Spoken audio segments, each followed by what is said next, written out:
Now, I'm not trying to hurt any feelings, um, but formulaically speaking, fat loss or weight loss is a lot simpler than building muscle and building strength. And what I mean by that is what goes into modifying your muscle cells, your muscle tissue, on a level of density, on a level of ability to recruit muscle fiber due to a high level of neurological output, neurological capability, whereby your nervous system communicates with your musculoskeletal system and produces a heavy amount of work. That takes a lot more precision than losing a few pounds on a scale. That's just the truth. Now, a lot of people just focus on one aspect, which is calories in, calories out when it comes to fat loss, when it comes to weight loss.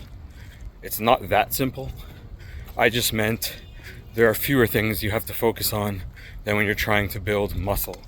For example, squatting heavy, which is ideal, like relatively heavy, not like your 1 rep max, 3 rep max, but squatting heavy, bench pressing heavy, deadlifting heavy with proper form and recruiting the right areas of your body, training the movements properly. It takes a lot of focus and it takes a lot of time. It's a discipline you have to master. And when it comes to losing fat, I mean, cardio is a big component of keeping rapid metabolism. Cardio is a big component. Cardiovascular health is a big component to achieving a high level of output metabolically, but also making sure, once again, nutritionally, you are enabling yourself in all of your system of systems to put in favor fat loss, put in favor weight loss.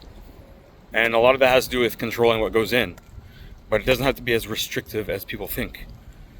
One thing I could say for sure is calories in, calories out is not the only variable, because this ignores the idea that hormones play a big role in your ability to lose fat, build muscle, etc. So it's not one-dimensional. It's not common sense. People hire coaches in order to get the shortcut, as long as they agree with the principles, the philosophy, and as long as their health is not going to be jeopardized, usually. But that's not always a factor for people. Some people just want to lose the 5 pounds on the scale at any expense. And again, you might lose 5 pounds, 10 pounds, and for what that represents, your blood sugar has improved, for example. But it's not necessarily because of the weight on the scale that you achieved.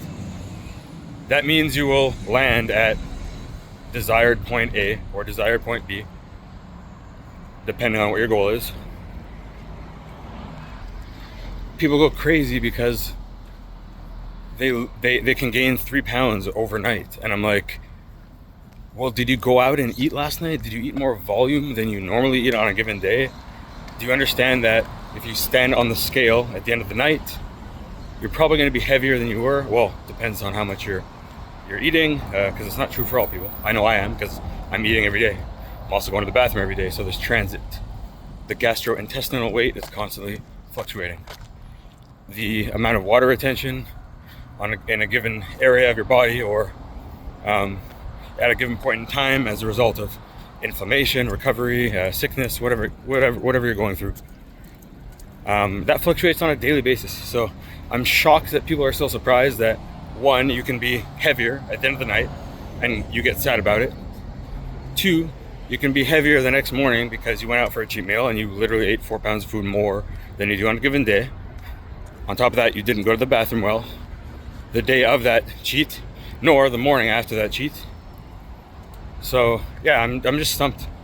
There's definitely more points I could touch on.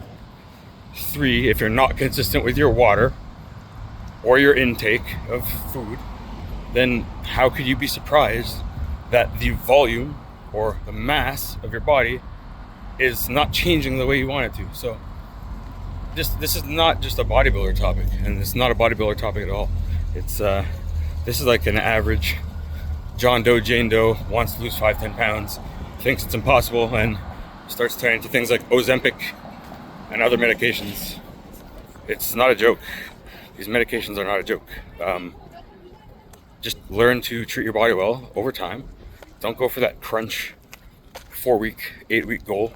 Just literally learn it over time. There's so many ways to acquire the knowledge. And if you're observant, and even if you're not that observant, there's information everywhere. But don't be gullible. Don't fall for every guru online. And again, I'm not all-knowing, and I'm not the best at what I do. I'm good enough at what I do, and I'm consistent enough at what I do that I see results. I don't aim to be the 1% in my industry. I'm just trying to be someone who communicates simple to understand information in a very flooded world of information that's developing at the speed of technology. And yeah, that's my goal. Hope to make an impact.